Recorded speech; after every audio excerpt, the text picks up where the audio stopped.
অকর্মে বাসুদেব প্রীতি কর্ম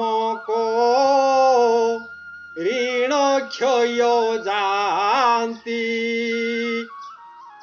ভক্ত কবি অতিবড়ি জগন্নাথ দাস মহাপুরাণরে ভাগবତରେ ସୁନ୍ଦର ଭାବରେ ପଦଟିଏ ଉଲ୍ଲେଖ କରିଛନ୍ତି।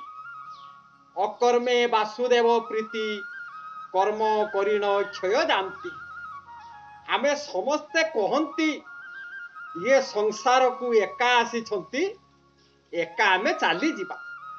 ଆସିଛୁ ଏକଲା ଯିବୁ ତୁ ଏକଲା, ଅରଜି ଅରଜି ମରୁଛୁ ଭୋକଲା। ଆମ ସାଙ୍ଗରେ ଭାଇ ବନ୍ଧୁ ପ୍ରିୟା ପ୍ରୀତି ମାୟା ମମତା କେହି ଆଜ୍ଞା ଯିବେ ନାହିଁ। ନାଇଁ ଆଜ୍ଞା, ଯେତେବେଳେ ଆମେ ମାତୃଗର୍ଭରୁ ଭୂମିଷ୍ଠ ହୁଅନ୍ତି ଇଏ ଜୀବ ସହିତ କିଏ ଆସିଥାଏ, ଇଏ ସମ୍ପର୍କରେ ଆସନ୍ତୁ ଆଜି ସୁନ୍ଦର ଭାବରେ ଆଲୋଚନା କରି ଜାଣିବା।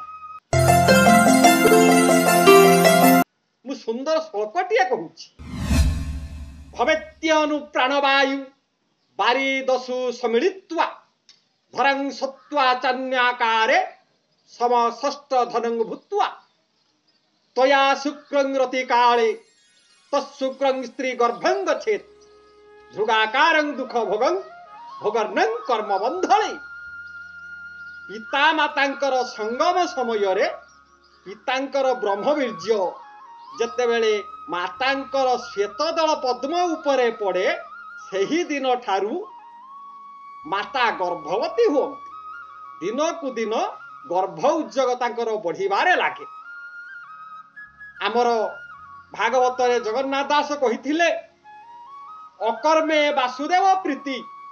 ମାତୃଗର୍ଭରେ ଯେତେବେଳେ ଜୀବଟି ଥାଏ ତାର କୌଣସି କର୍ମଧର୍ମ ଆଜ୍ଞା କିଛି ନଥାଏ। ମୁଣ୍ଡ ତଳକୁ ଗୁଡ଼ ଉପରକୁ ଦେଇ ହାତ ଯୋଡ଼ିକ ଦୁଇଟି ଯୋଡ଼ି ସେ କ'ଣ ପାଠ କରେ ନା ପରମ ବ୍ରହ୍ମଙ୍କୁ ସେ ଧ୍ୟାନ କରେ।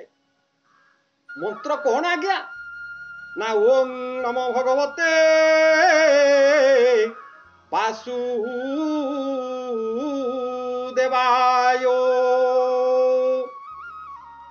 ମାତୃଗର୍ଭରେ ଜୀବଟି ଆଜ୍ଞା ହାତ ଯୋଡ଼ି ବାସୁଦେବଙ୍କ ସହିତ ପ୍ରୀତି କରେ, ଅର୍ଥାତ୍ ବାସୁଦେବଙ୍କୁ ଧ୍ୟାନ କରିଥାଏ। ତାକେ ହେ ପ୍ରଭୁ ମୋତେ ଇଏ ଅନ୍ଧକାରରୁ ଆପଣ ମୁକ୍ତି ଦିଅନ୍ତୁ, ଆଲୋକ ଆଡ଼କୁ ମୋତେ ନିଅନ୍ତୁ, ଇଏ ମହାବିପଦରୁ ମୋତେ ଉଦ୍ଧାର କରନ୍ତୁ। ଜୀବଟି ଡାକୁଥାଏ ମାତୃଗର୍ଭରେ ଥାଇ।